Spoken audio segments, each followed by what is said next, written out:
Então, eu vou falar da parte da cinematografia no Brasil, o cinema brasileiro.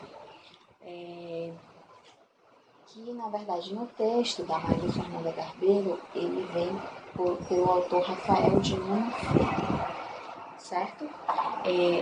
O cinema novo, na década de 60, ele tinha as figuras de Glauber Rocha e de Eduardo Coutinho como uma proposta de um cinema crítico que condizia com o período que estava em voga, né? Com o movimento de revolução, com discussões sobre o camponês, É tanto que o trabalho de Eduardo Coutinho, né, que é o filme Um Cabra Marcado para Morrer, ele foi começado realmente na década de 60, antes do golpe. Quando acontece o golpe, esse cinema crítico, ele é todo perseguido. E as pessoas, elas ficam apagadas nesse sentido. E depois do início da redemocratização, que acontece na década de 80, o cinema, ele passa por uma precarização. Segundo o autor, boa parte das salas que ocupavam o centro da cidade de São Paulo, elas passam pela a questão que é conhecido como pornochanchadas. Ele cita com essas palavras, que é quando todas as salas elas vão ter o auge do sexo explícito e voltar para um cinema realmente de pornografia. Já as salas de cinema das cidades, né, que não são os centros urbanos, elas vão tentar ainda uns trabalhos, mas uns trabalhos com uma certa timidez, vamos dizer assim, nos processos, porque passa por dificuldades. Então, assim, em 84, quem retoma um trabalho que foi na década de 80, desculpa, não sei a data ao exato, quem retoma o trabalho é Eduardo Coutinho, que realmente procura a Elizabeth Teixeira, esposa do camponês que foi assassinado em 60, e retoma o trabalho e publica e faz a filmagem do filme O Cabra Marcado para Morrer. Outro também desse mesmo período é o do Nelson Pereira dos Santos, que é Memórias do Cárcere. Esses trabalhos eles são feitos em 84. São trabalhos que remetem a um período da década de 60. Contudo, tem um choque cultural, porque em 80 começa o ápice da televisão e está no auge das já está acontecendo as telenovelas e o sistema da Rede Globo, né, já está produzindo os Trapalhões, a Xuxa, o autor traz essas referências. Fechando esse período, a gente vai para a década de 90. Na década de 90, o que mais surge como trabalhos, né? Na década de 90, a gente vai ter um declínio grande da produção cinematográfica no Brasil. Por quê? Porque o Fernando Collor, né, o gestor desse período, ele encerra deixa eu ver aqui o nome da empresa, a Embrafilme, que a Embrafilme foi criada no período militar, em 69, para dar suporte à propaganda militar, né? Então, e também financiar alguns filmes que eles tinham interesse na publicação. Mas a Embrafilme, ela também tinha um recurso financeiro, então o cinema brasileiro ia sobrevivendo desses recursos. Com tudo isso, encerra-se essa Embrafilme, então o cinema brasileiro tem um declínio muito grande nesse período.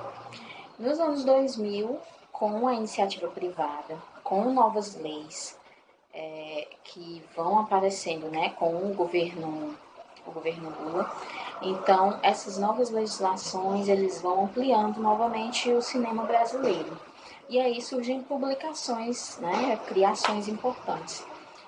Um ponto interessante de destacar é o filme que o autor traz, chamado Lavoura Arcaica, que é publicado em 2001, que ele coloca como um filme que marcou a geração 2000. E esse filme realmente, assim, eu não cheguei a assistir, mas eu li sobre o filme, traz uma crítica, né, sobre as mudanças e tal, traz uma crítica, e é um filme que me parece pesado. eu vou pontuar algumas coisas sobre a produção atual, né? O autor traz que, com a questão da Globo Filmes, aconteceu depois uma virada, né, no século XXI, já aconteceu a questão do humor chanchada. Porque a Globo Filmes, ela traz muitos filmes que vêm da produção de telenovelas e traz sequências que abordam temas como sexo, humor, vida cotidiana, vida da elite, né, e os seus contratempos e dificuldades cotidianas. Sai um pouco da questão da crítica. Em compensação, o cinema pernambucano ele vem com uma proposta realmente de retomar o cinema crítico. E aí o filme que o autor cita é o filme Som ao Redor. Não coloquei aqui no meu resenha, mas é o Som ao Redor. Inclusive está no Netflix, eu conferi. E é um filme que traz realmente uma discussão crítica nova. Bom, no trabalho, nesse nosso trabalho, nós vamos falar da arte e cultura no tempo presente, entre 1985 e 2016. A minha parte hoje será a primeira da autora Maria Fernanda Garbeiro. Tá certo? Então, ao buscar analisar o período cultural brasileiro, ela, né, se propôs a fazer sua pesquisa de uma forma mais diversificada possível, tentando abordar desde o teatro, a literatura, a poesia, tá certo? E fazer uma análise diversificada, né? Então, algo de extrema importância na análise da autora, ela entende que dentro do contexto histórico, observa-se nesse contexto que se inicia em 1985, que se encontram inseridos sujeitos que mesmo antes desse período já eram nacionalmente conhecidos, havendo então uma mistura entre o já existente e o novo, que seriam aqueles personagens que surgiram após o ano de 1985, né? Então, lógico, antes de 85 existia muitos sujeitos conhecidos, né, culturalmente, né, artistas, e que após 1985 eles continuaram divulgando suas obras e produzindo, né? E após 1985 surgiram novos também, tá certo? Então, diferentemente das produções literárias dos anos 70, as quais tinham um enfoque baseado na narrativa de um personalismo profundo, as obras dos anos 80 foram construídos ensaiando um eu coletivo, em que a voz da primeira pessoa seria ampliada. Então, nos anos 70 existia uma questão mais individualista, né? A partir dos anos 80, observou-se que foi ampliado esse conceito para uma abordagem mais coletiva, né? O que ela chama de o eu coletivo. E outro ponto interessante que se destaca é aquele que foi chamado de alegorias do híbrido, que destaca a passagem de certa melancolia existente nos anos 80 para uma composição sem temor nem entusiasmo diante do inesperado dos anos 90. Né? Os anos 90 foram anos mais de coragem, digamos assim, né? Sem temor, tá certo? Sobre a produção poética no Brasil, apesar de existir uma relevância no cenário brasileiro, nunca foi dado o devido espaço no mercado editorial e nem foram destinados investimentos suficientes para a formação de um público leitor para esse gênero literário, né?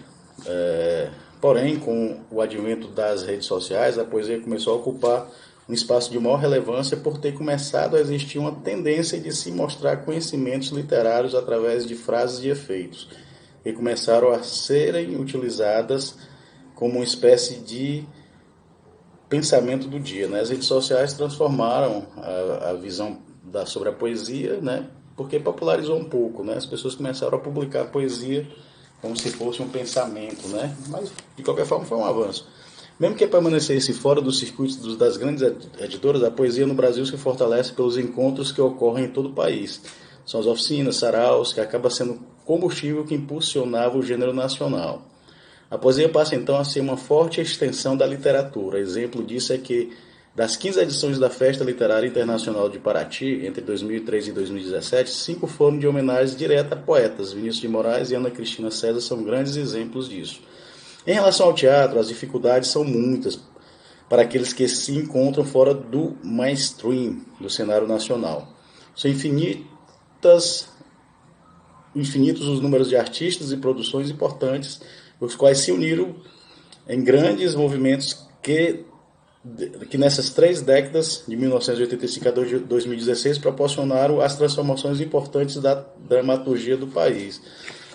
A dramaturgia, ela é muito extensa, né? E as pessoas tiveram que formar grupo para poderem se apresentar fora daquele eixo, né, dos famosos. Então, no campo da literatura brasileira, durante as 3 décadas, 1985 a 2016, existiu um notório aumento do consumo de bens atrelados à ideia do literário. Verifica-se nesse período o aumento de feiras literárias, inclusive com uma notória visibilidade na mídia nacional. Também soma-se a isso o surgimento dos blogs e as redes sociais em geral, os quais têm muito apelo com o público jovem, a exemplo da poesia. Editoras independentes, editoras regionais surgem com muita facilidade, dando vazão aos vastos livros publicados em todo o país. Porém, a falta de investimento em cultura especificamente na cultura literária, ainda é um entrave para a popularização da literatura, né? Isso aí, infelizmente, é uma realidade do nosso país, né? A literatura ainda é algo que fica assim, em segundo plano, muitas vezes, né? Pela concorrência com novela, com outros tipos de entretenimento, né? As pessoas não têm costume de ler, né? Apesar da popularização da internet, como foi falado. Então, para finalizar, nas palavras da autora, Maria Fernanda Garbeiro, chegar à porta de saída desse labirinto é olhar para o que foi percorrido e requisitar uma nova arquitetura urgente. Tá certo? Pois tá.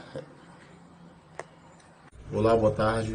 Meu nome é Caio Marcelo da Silva Campos, sou aluno de licenciatura de curso de História e eu vou falar hoje um pouco sobre o texto de Arte e Cultura no Tempo Presente. A mim foi incumbido a parte 3 do texto, então eu vou fazer um breve resumo sobre ela. E de cara eu falo que é um texto muito interessante, pelo fato de, eu falo aqui na minha vivência mesmo, de algo que a gente não costuma muito consumir, como é a questão da pintura, da importância, só que a gente percebe como tudo é história, né? Como até as pinturas, elas mostram a sociedade que nós vivemos, o momento em que vivemos. E a parte 3 começa já falando da mudança do que foi os anos 80 para a pintura, né? Foi um período já de mudança, um período que já estávamos saindo da ditadura. E isso é importante para a gente entender, porque até os anos, o texto até pontua sobre esse aspecto.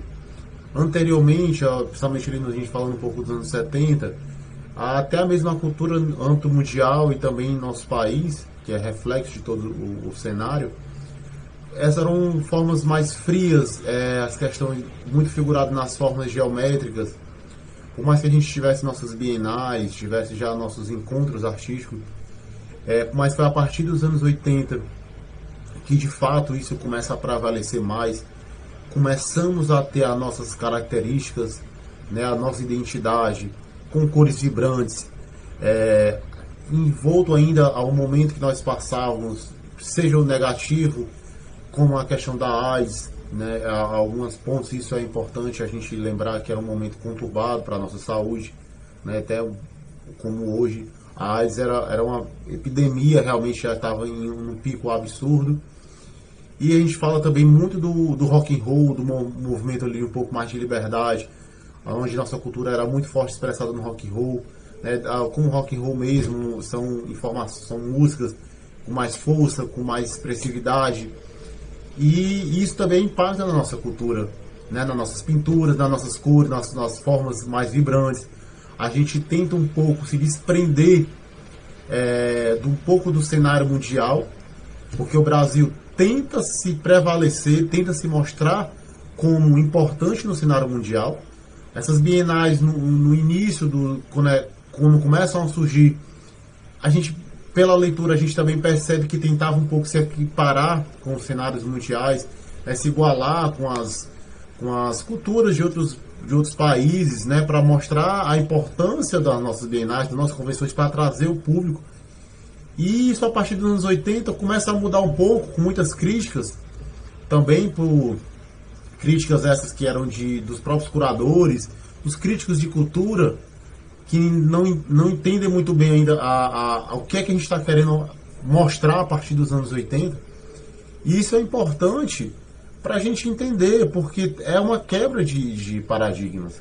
A gente percebe que a partir dos anos 80 a gente realmente tenta mostrar a nossa identidade, né? E a gente consegue, né? A partir dos anos 80, o nosso cenário, o cenário brasileiro, começa a ser um cenário importante para o mundo. Começam a vir exposições do mundo todo para o nosso país. Isso é importante para a gente mostrar que a gente tem a nossa cultura também a ser mostrada para o cenário mundial. E é a partir dos anos 80 que isso realmente começa a prevalecer. E dando continuidade ao nosso vídeo, ele fala, o texto também aborda o tema relacionado, critica um pouco sobre a questão dessa abertura, que a gente acaba vendendo alguma amostra da nossa cultura para outros países, para outros museus, sai do nosso território.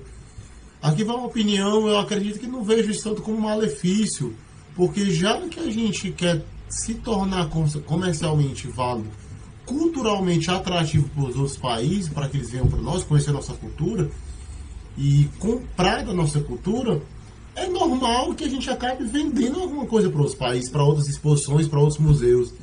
Entendeu? Então, assim, eu acho que além da gente se preocupar, de não se preocupar tanto quanto essa venda para outros países, a gente deveria se preocupar mais em vender a nossa cultura para dentro do nosso próprio país. Né? Porque a gente tem um público, a gente tem dimensões continentais, a gente tem uma das maiores populações do mundo. Então a gente tem público para absorver nossa cultura. Infelizmente é mal vendido. Né? Não é atrativo, as pessoas não têm o costume de conhecer as exposições, conhecer o nosso museu. E é isso que eu acho que a gente deve se preocupar.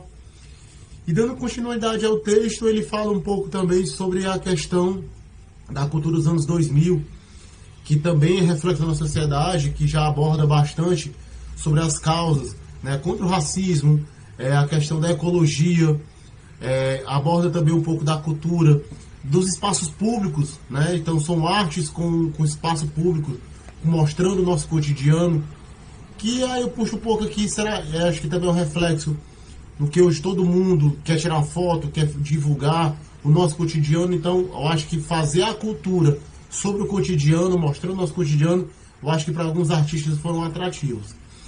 E no mais é isso, foi um texto muito agradável de se ler, mais um aprendizado para mim. E por enquanto é só, e boa tarde e obrigado.